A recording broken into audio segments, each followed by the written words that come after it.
right, so here we go. All right, so who wants to do the first one? Oh, Billy does. I'll do the first one. Billy. All right, Billy.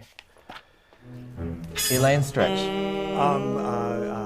I was always afraid of her, and she's one of those people that if she smelled fear, you were dead. She loved people that didn't smell the fear and faced her head on, and I was never that person. She spoke at Fritz Holt's assistant's memorial service. Oh, yes. Amos Abrams. And they were good friends, and as he handled Arthur, he had spent a lot of time handling Elaine. But she stood up there and said, I've been a mess all my life. He's the only guy who hung on to me and kept me straight through so much. I owed so much to him. Listen, I'm still f***ed up now, but I'll bet I'm stronger than most of you. And if you're friends with him and you're here, you're friends with me, call me. And my number's going to be at the door. Find me. I can help you the way Amos helped me. Yeah. Wow. Fantastic. Yeah. And it was like the 300 people in that little theater. Yeah. Wow. The first time I met her, Manny took me to lunch with her at Sardi's. And at one point, Merman's name came up. And Channing said, Merman. She left-handed me at my own opening. And I said, what's that? She said, oh.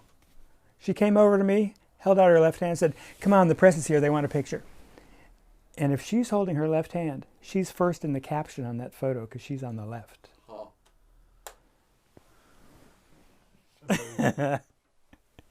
So don't left-hand Channing because she knows what that means. Wow. She cared about her name coming first? At a Carol Channing opening night. If it had been a Merman opening. So it's like she was stealing focus Yeah. at Carol's opening. Yeah, well, that's different. Yeah, yeah. Wow.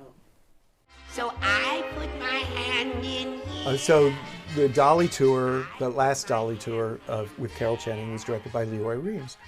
And Leroy Reams had been in it and knew Gower's staging. And so he was saying, so Carol, you come in and you do this and blah, blah, blah, blah, blah. And she went, I don't want to do that anymore. I want to come in over here. And well, Carol, Gower said, and Leroy, Gower's dead. And so she got her way. You'll never get There are Nothing's too good enough Nothing to is say. too good. You can't. She's Angela Lansbury, and she is everything that you want her to be. She's Angela Lansbury, and I will not hear a word against her. We had pizza brought in, and Peter Shaw, her husband, said, Angela has to have a salad and blah, blah, blah, blah. And he was very, not demanding, but he was like, she can't have pizza. That's not within her diet. She's Angela Lansbury. How dare you have just pizza? Fine. So we ordered a salad, and Peter had to go off to a meeting of some sort. And Angela Lansbury came over and she went like this to me, and I went, yeah? And she went, could you bring me 2 slices of that pizza? And I said, sure.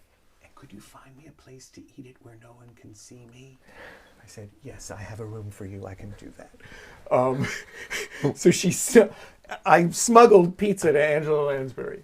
Gee, but it's good to be So Ethel Merman, Benevenuta, Ethel Merman's best friend, was visiting Ethel backstage, and Ethel was getting ready, and she had a turban on, and Benevenuta said, "A turban, Ethel?" And she went, "It softens me the f*** up."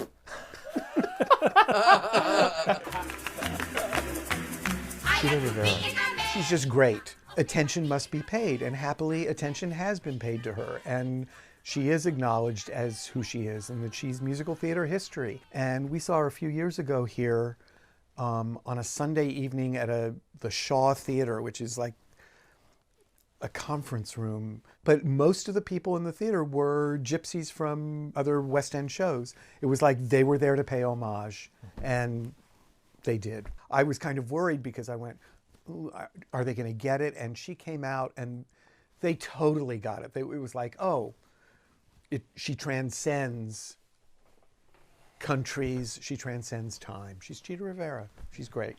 I know the Vivien Leigh. I love Vivien Leigh. And the only Vivien Leigh story I know is one that I read in Playbill, and it was by Paula Lawrence, and it was when she was appearing on Broadway in Ivanov with John Gielgud. And the lights bumped up 2 points when she made her entrance. And she insisted on that. And in the article, Paula Lawrence said, and as well she should. She didn't say, do it as a complaint. She went, she's a great star.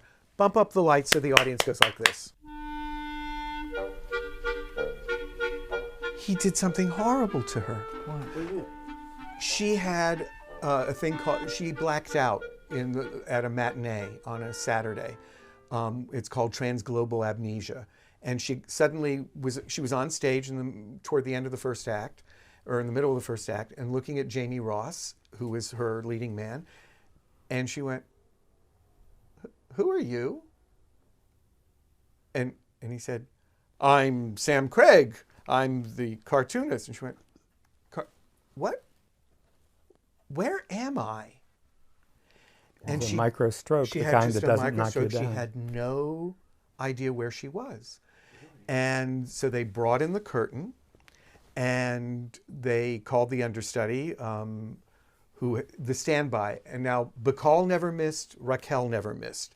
So this is a standby that's had a job for 2.5 years at a really decent salary, and she didn't know the show because there was no need for, everybody was a warhorse. Everybody was just always there. So she barely kept the curtain up for the second act. Debbie went to the hospital. Debbie missed the performance that night.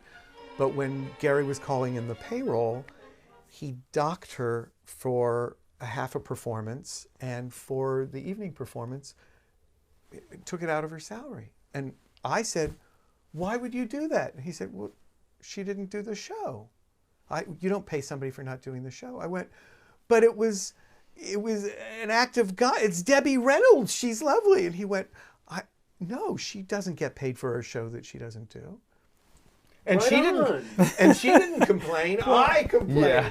And of course, he completely made me feel horrible because there's the humane aspect, but it's also, it's a business. It's a business, and the show wasn't and our making investors money. were always threatening to sue us because we barely recouped by the end of those 2.5 years because we were pampering Bacall and Peter Stone and all these people just to keep things alive. So I had to watch the pennies. Yeah. Anyway, so I stand by Great, it. yes. But I do acknowledge I should feel bad, and I do feel bad.